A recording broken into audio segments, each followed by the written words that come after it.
Miller-Muro is a woman with a mission. She is founder and executive director of the Tahiri Justice Center, a nonprofit organization which has helped more than 10,000 women and girls fleeing gender-based violence since its inception in 1997. Gender-based violence is something that is not unique to any religion, any culture, any society.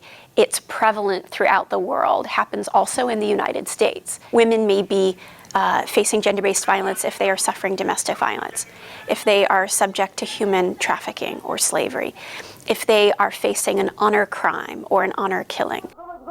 Another form of gender-based violence the center deals with on a regular basis is female genital mutilation, or FGM, which involves the removal of part or all of the female genitalia.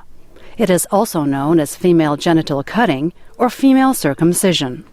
One of the center's clients is Yai, a 36-year-old woman from a West African country she prefers not to identify, who was forced to undergo this procedure when she was just a baby. While she does not remember the details of her own mutilation, Yai says she was present during numerous circumcision ceremonies when other girls in her village were forced to undergo the procedure. There's a mat on the floor, and somebody sit behind you and hold your head. Then the other will hold your legs, two people hold your hands, and the lady will cut you. Yai left her country about 10 years ago when a forced marriage brought her to the U.S.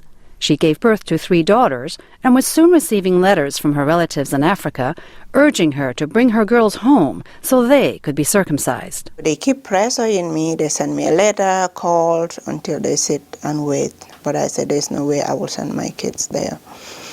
I believe a mother is supposed to protect their child.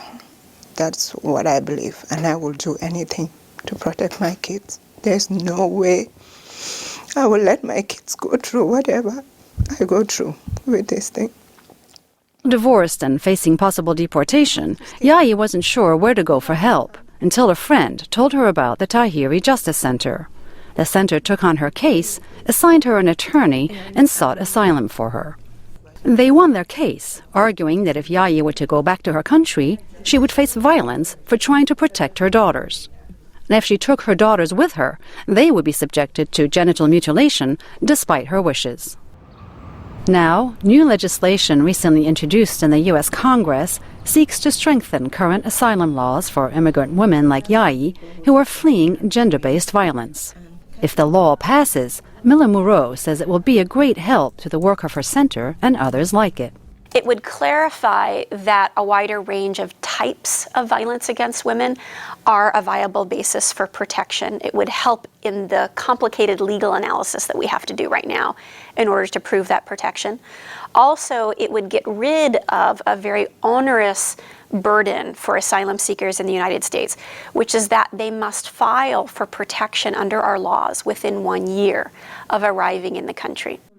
And so what is your... In the meantime, this young mother of 3 says she's glad to have finally spoken up and urges other women facing similar challenges to seek help as well. Anybody who's out there, get up and stand for yourself and fight really hard.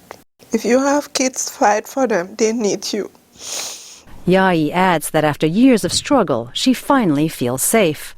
And her daughters, now 8, 6, and 4 years of age, are happy and adapting well to life in their new country. Julie Tabo, VOA News, Washington.